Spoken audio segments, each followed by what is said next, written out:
Trading is closed on March the 14th, 2023. We do our disclaimer, go over our calls, make some predictions. So my trading plan for Wednesday, the 15th of March, 2023. Please remember, I can be wrong. Trade at your own risk.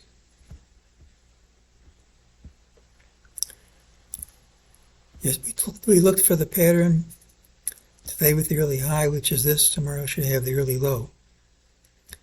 We said there was a target of 38.4089. Unless we gapped up smartly, it should print.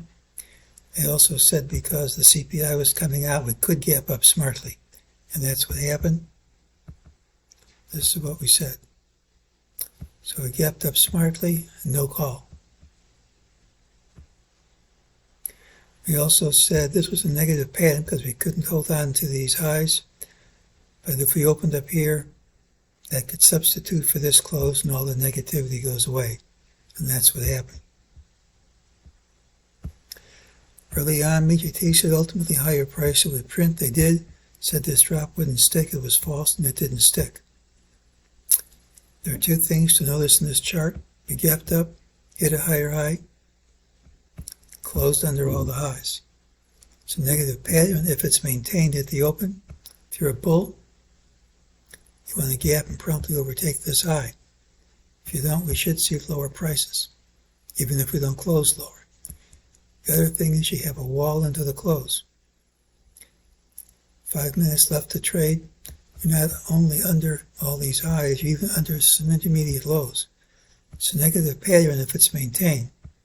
And a huge rally like this right at the end doesn't inspire confidence if it doesn't get followed through tomorrow.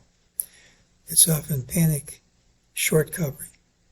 And if that's what it is, we'll reverse it tomorrow morning by gapping down smartly, at least under this low and more likely under this one.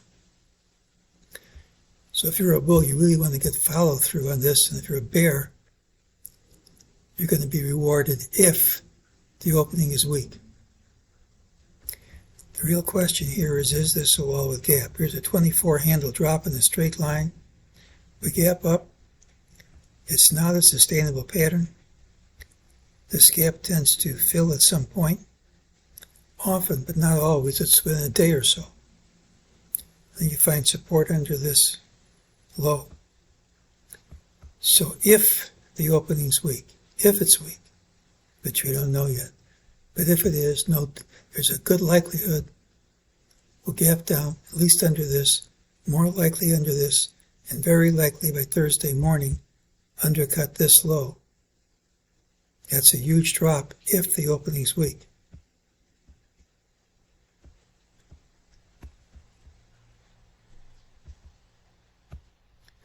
Wednesday's pattern is really low. We could gap up. Typically, it's a bullish pattern with a high in the final hour, but if it's weak, it tends to be weak early and lead to more weakness in subsequent days. The PPI report comes out tomorrow. I can't predict the response to it with any degree of accuracy. That being said, we gapped up, hit a higher high, and closed under intraday highs. Bulls need to gap and promptly overtake the high today, or we should see lower prices tomorrow, regardless of how we close.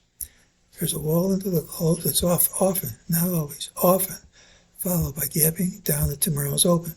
So if we get a big gap down tomorrow, we could well retrace all of today's gains and undercut yesterday's light low.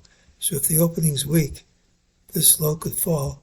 We still could see this 38.40.89 target early tomorrow if the opening's weak. So if you want this to continue, you really want to clear this early, because if it's weak, it's a major drop.